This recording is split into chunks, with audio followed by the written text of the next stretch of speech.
నమస్తే, welcome to news 10. Annamayya జిల్లా తంబళ్లపల్లి నియోజకవర్గం ములకల చెరువులో అట్టహాసంగా ప్రారంభమైన కట్ట క్రికెట్ టోర్నమెంట్.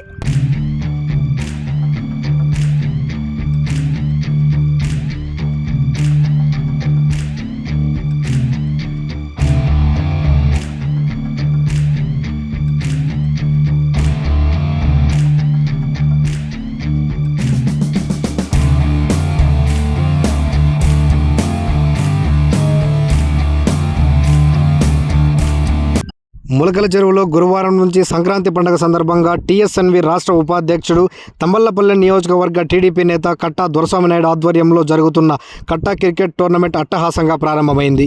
ఈ క్రికెట్ టోర్నమెంట్లో మదనపల్లి ఎమ్మెల్యే షాజహాన్ బాషా, టీఎస్ఎన్వి రాష్ట్ర ఉపాధ్యక్షుడు, తంబళ్లపల్లి నియోజకవర్గ టీడీపీ నేత కట్టా దొరస్వామి నాయుడు, టీడీపీ మండల అధ్యక్షుడు పాలగిరి సిద్ధ, నాయకులు తలారి మంజునాథ్ తదితరులు ప్రారంభించారు. అలాగే ఎమ్మెల్యే షాజహాన్ బాషా కొంతసేపు బ్యాటింగ్ ఆడి క్రీడాకారుల్లో ఉత్సాహాన్ని నింపారు.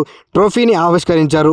టోర్నమెంట్ ఆర్గనైజర్లు కట్టా విజయ్ నాయుడు, ఇర్ఫాన్, సాదిక్, వెంకీ, మనోజ్, యుగంధర్లను ఎమ్మెల్యే షాజహాన్ బాషా అభినందించారు. టోర్నమెంట్లో గెలుపొందిన జట్టుకు ట్రోఫీతో పాటు 1,116 రన్నర్స్గా నిలిచిన జట్టుకు ట్రోఫీతో పాటు 50,116 అందజేస్తామని నిర్వాహకులు కట్టా దొరస్వామి నాయుడు ప్రకటించారు.